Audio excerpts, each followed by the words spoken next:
There's an incredible story coming out of Oklahoma which really shows how money and power screw up the justice system.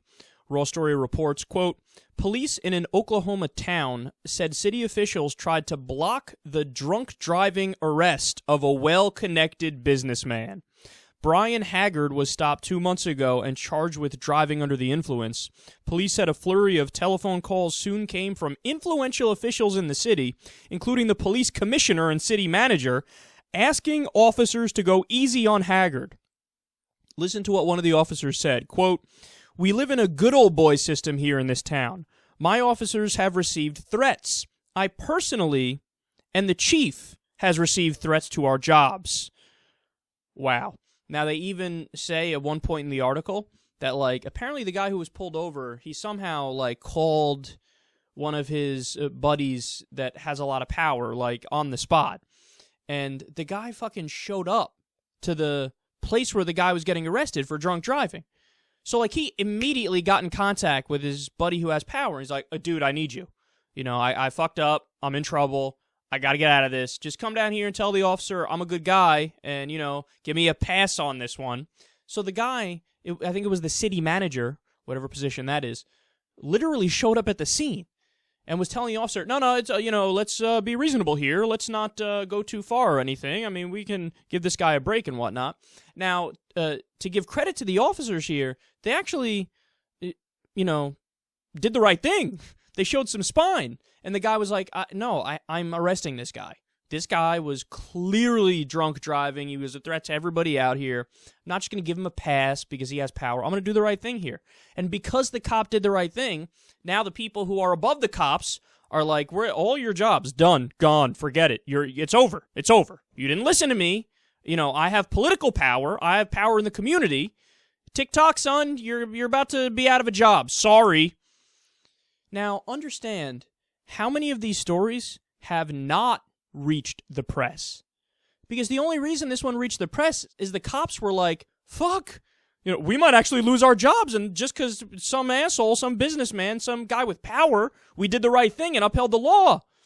So imagine how many times this happened where, you know, somebody with power gets pulled over, they're drunk driving or whatever, they get caught doing something that anybody else would be arrested for, and the person who's their buddy, who's connected, who has power, shows up and tells the cop, don't arrest this person, let him go. And then the cop's like, okay. I mean, look, in all seriousness, I don't know if I would be as principled as these cops were. I probably would have buckled. If I'm a police officer and that's my paycheck, that's how I make my living, I might lose my job, I got to feed my kids somehow. If they say, look, you just, you know, be cool on this guy, let him go a little easy.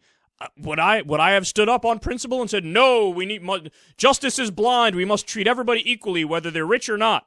I probably would have been like, okay, it is what it is, whatever. And so this is probably the one time it happened in the other direction where the cop was like, no, I'm going to stand on principle here and do the right thing. And this shows you the disparity in our justice system yet again, and in law enforcement too. And what was the other story we covered? The affluenza story. Remember that? Where some kid argued in court after he did, I think it was drunk driving, and he ran people over, killed them, injured people. Crazy shit. A horrible crime. In court, his argument was, no, it's okay because I was raised privileged. I'm really rich. And the problem is my mom and dad never instilled values in me because I'm a spoiled prick. So you have to let me go because I don't understand the consequences of my actions. So since I don't understand the consequences of my actions because of how I was raised, there's no way you could hold me accountable for what I did because I didn't know. I didn't know that what I was doing was egregiously wrong and terrible. And it worked. The judge was like, yes, good point. We're going to let you off easy. But wait, if affluenza is a defense, why wouldn't the opposite be a defense? Poor-fluenza or something like that. There's a much better case there of like, look, I had no material wealth. I had no comfort growing up. There was no security in my life. I was busy trying to survive, so I wasn't, instilled with the right values. And if I fucked up, you can't blame me. Blame my upbringing. So I can't be held accountable for something that was out of my control, right? You got to let me go. Funny how that doesn't work in court. That never works in court. But what does work is I'm rich. What are you going to do? I'm rich. I can't be held accountable. If anything, by the way, for the affluenza thing, I think the opposite is true. Given that argument, I'd probably come down harder because I go, oh, so in other words, what the court should do and what the justice system should do is make up for all those years where you weren't punished and where you didn't have values instilled in you. All right, we got that. So now we're going to give you double the sentence.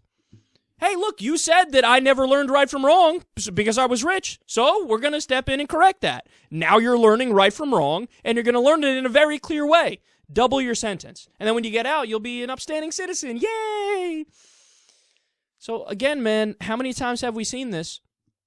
If you were somebody who called the shots at a big bank, and it was, your decisions were part and parcel with crashing the economy and bankrupting your company and having thousands of people get kicked out of their homes, have their homes foreclosed on because you made them sign predatory mortgages. So essentially you robbed homes from people. In that case, not only did you not go to jail, you didn't even get a slap on the wrist. You didn't get a fine, you didn't get anything. You're probably still working on Wall Street making a metric fuck ton of money.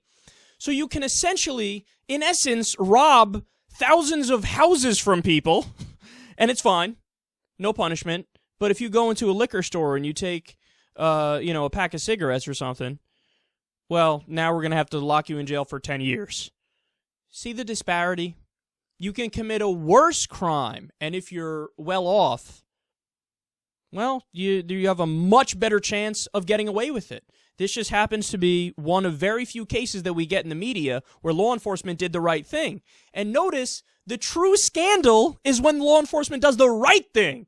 Because everybody else is so used to the rich getting away with it when they do something fucked up. That now when the law enforcement does the right thing with this guy and says, no, we're going to treat you like everybody else, it makes the news. Everyone's like, oh my God, a rich guy who has connections is actually getting punished for something. That's amazing. So this is why people are outraged, man. And this is why people think the system is fundamentally unfair. Because I have news for you. It absolutely is unfair.